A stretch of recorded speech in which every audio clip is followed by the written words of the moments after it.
भारत माता का बंटवारा है जिनकी अभिलाषा में, वे समझेंगे अर्जुन की गांडीव धर्म की भाषा में। दोस्तों, द सोशल डेस्क में आपका स्वागत है। मित्रों, एक बहुत बहुत बड़ा अटैक भारत की ओर से पाकिस्तान पर किया गया है। पाकिस्तान के 6 इंपॉर्टेंट एयरबेस को पूरी तरह से तबाह कर दिया गया है। दोस्तों, इसकी जानकारी आज सुबह विक्रम मिस्त्री जी ने अपनी एक प्रेस कॉन्फ्रेंस में दी है। दोस्तों, इस पे प्रेस कॉन्फ्रेंस के की हाइलाइट्स में आपको टू द पॉइंट समझा देता हूं।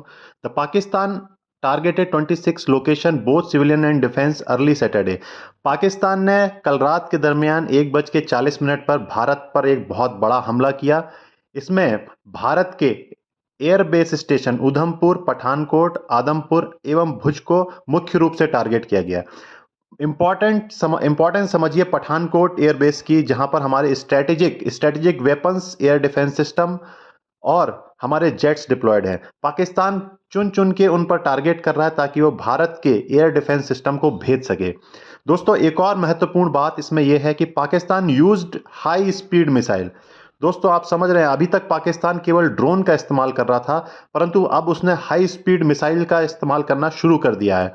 एक और बात, Pakistan is targeting place of worship like famous Shambhu temples. Pakistan चुन चुन के हमारे मंदिर, गुरुद्वारों और चर्च को टारगेट कर रहा है। दोस्तों, इसमें समझने वाली बात यह है कि पाकिस्तान ने किस मिसाइल से भारत पर हमला किया है। दोस्तों, जैसा कि आप स्लाइड में देख सकते हैं कि पाकिस्तान ने फतेह 2 नामक हाइपरसोनिक बैलिस्टिक मिसाइल का यूज किया है, जिसकी की रेंज 400 किलोमीटर है। दोस्तों, समझने वाली बात यह है, जो आप नेक्स्ट हाइलाइटेड पॉइंट देख रहे हैं, the Fateh 2 missile can carry conventional और पोटेंशियल टैक्टिकल न्यूक्लियर पेलोड्स। दोस्तों, आप पाकिस्तान की मंशा समझिए, पाकिस्तान के इरादे समझिए। दोस्तों, वो टेस्ट कर रहा है कि कौन सी मिसाइल कब कितने कितने किलोमीटर तक मार कर सकता है। दोस्तों, न्यूक्लियर पेलोड्स, आप समझ रहे हैं, भारत पर कभी भी न्यूक्लियर हमला भी कर सकता है। जैसा कि आप जानते हैं, पाकिस्तान के न्यूक्लियर वॉरहेड सेफ नहीं है, सेफ हाथों में नहीं है। उनका कभी भी गैर जिम्मेदाराना अंदाज में भारत पर या किसी अन्य देश पर भी इस्तेमाल किया जा सकता है। तो let's talk about India's response. दोस्तों, इंडिया ने भी पाकिस्तान के important military station, command controls and radar sites and arms stores को टारगेट किया है। भारत ने पाकिस्तान के लगभग 6 महत्वपूर्ण एयरबेस स्टेशन को तबाह कर दिया है, जिसमें आप देख सकते हैं 2 एयरबेस स्टेशन पसरूर एवं सियालकोट। इनकी लोकेशन देखिए आप, जम्मू और कश्मीर से कितना नज़दीक है। दोस्तों, यहीं से पाकिस्तान बार बार मिसाइल्स और ड्रोन ये सब जम्मू और कश्मीर एवं पुंछ इलाके में फायर कर रहा था, जिनको अब पूरी तरह से भारतीय फोर्सेस द्वारा निस्तो नाबूद कर दिया गया है। दोस्तों, अगला की हाईलाइट इस प्रेस कॉन्फ्रेंस में जो मिस्त्री साहब ने बताया वो है कि पाकिस्तान द्वारा इस्तेमाल की जा रही सिविलियन एयरलाइंस। दोस्तों, पाकिस्तान अभी भी सिविलियन एयरलाइंस को ढाल बनाकर भारत के ऊपर हमला कर रहा है। उसने अभी भी अपना एयर स्पेस पूरी तरीके से बंद नहीं किया है। इस प्रेस कॉन्फ्रेंस के माध्यम से सरकार ने एक और अपील की है भारत की जनता से कि पाकिस्तानी नैरेटिव का हिस्सा ना बने। पाकिस्तानी अपनी सेना के मोराल को हाई रखने के लिए इस तरह के झूठे प्रोपेगेंडास को फैला रहा है। वहाँ पर खबरें चलाई जा रही हैं कि भारत के 5 राफेल्स को शॉट डाउन किया है, कई मिसाइल्स और एयरबेस स्टेशन को तबाह कर दिया गया है। दोस्तों, इस तरह के इंफॉर्मेशन वारफेयर का हिस्सा ना बने। पाकिस्तान ये सब भारत की इंडियन आर्मी की मोराल को डाउन करने के लिए ये सब कर रहा है। कृपया किसी भी खबर की सत्यता को जाने बिना उस पर विश्वास ना करें और उसको शेयर ना करें। दोस्तों, अंत में मिस्त्री साहब ने एक और बात कही कि भारत इस मामले को एक्सकेलेट नहीं करना चाहता है, परंतु अगर पाकिस्तान रिटेलिएट करता है तो भारत उसका अप्रोप्रिएट जवाब देगा। तो अभी एक और परेशान करने वाली खबर यह आ रही थी कि पाकिस्तानी प्राइम मिनिस्टर शहबाज शरीफ ने न्यूक्लियर आर्सेनल बॉडी की इमरजेंसी मीटिंग बुलाई है। दोस्तों, आप समझ सकते हैं कि पाकिस्तान कितना रिस्पॉन्सिबल देश है। पाकिस्तानी न्यूक्लियर वेपन्स कहीं कहीं से भी वहाँ पर सुरक्षित नहीं है, सुरक्षित हाथों में नहीं है।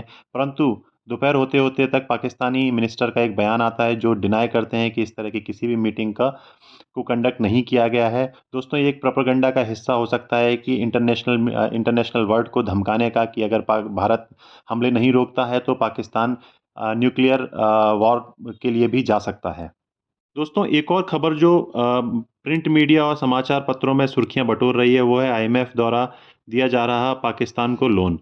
दोस्तों, बता दें कि $7 बिलियन का जो पहले से सैंक्शन लोन था उसकी पहली किस्त को आईएमएफ ने अभी मंजूर कर दिया, जो कि $1 बिलियन की है। दोस्तों, आप एक गैर जिम्मेदाराना एक्ट कह सकते हैं आईएमएफ का, जब पाकिस्तान जैसा देश जहां पर न्यूक्लियर वॉर हेड्स तक सुरक्षित नहीं है और वो आए दिन न्यूक्लियर हमले की धमकी देता है और अभी जबकि वॉर लाइक सिचुएशन, वो ऑलमोस्ट वॉर सिचुएशन है बिटवीन इंडिया एंड पाकिस्तान, ऐसे समय पर पाकिस्तान को $1 बिलियन की मदद देना कहीं से भी जिम्मेदाराना एक एक्ट नहीं है। इसके अलावा पाकिस्तान को 1.3 बिलियन की एक और मदद IMF द्वारा दी जा रही है। किसके नाम पर दोस्तों? आपको हंसी आ जाएगी सुनकर, क्लाइमेट रेजिलियंस के नाम पर। जैसा कि सभी लोग जानते हैं कि पाकिस्तान क्या क्लाइमेट रेजिलियंस के लिए काम करता है और ये पैसा कहाँ लगने वाला है, इसमें कोई दो राय नहीं है कि ये पैसा भारत के खिलाफ ही इस्तेमाल होने वाला है। दोस्तों, भारत ने अपना कड़ा प्रतिरोध और कड़ा विरोध जताया है IMF के इस लोन के ऊपर। भारत ने खुले शब्दों में कहा है कि ये पैसा पाकिस्तान में किसी भी तरह के डेवलपमेंट में नहीं, वरन भारत के खिलाफ हथियार और एमुनेशन खरीदने में इस्तेमाल होगा। दोस्तों, जब ये वीडियो रिकॉर्ड कर रहा हूँ तो दो महत्वपूर्ण खबरें आ रही हैं। पहली तो ये कि प्राइम मिनिस्टर नरेंद्र मोदी ने एक हाई लेवल मीटिंग कंडक्ट की है जिसमें कि तीनों सेनाध्यक्ष NSA अजीत डोभाल एवं डिफेंस मिनिस्टर राजनाथ सिंह शामिल हो रहे हैं। दोस्तों, देखना महत्वपूर्ण होगा कि इस मीटिंग के आउटकम क्या आते हैं, क्या क्या निर्देश दिए जाते हैं सेनाध्यक्षों को पाकिस्तान के खिलाफ एक्शन लेने के लिए। दोस्तों, दूसरी बड़ी खबर ये आ रही है कि भारतीय सुरक्षा बल के हमलों में यूसुफ अजहर, जो कि मसूद अजहर का बहनोई है, मारा गया है। दूसरा आतंकी अबू जिंदल, जो लश्कर का कमांडर है, वो भी मारा गया है। तीसरा आतंकी जैश का कमांडर मोहम्मद जमील ढेर कर दिया गया है। दोस्तों, ये एक बड़ी इंडियन आर्म्ड फोर्सेस के लिए बड़ी सफलता है। आप हमारे साथ बने रहिए, देखते रहिए द सोशल डेस्क। चैनल को सब्सक्राइब करना ना भूलें। धन्यवाद। जय हिंद।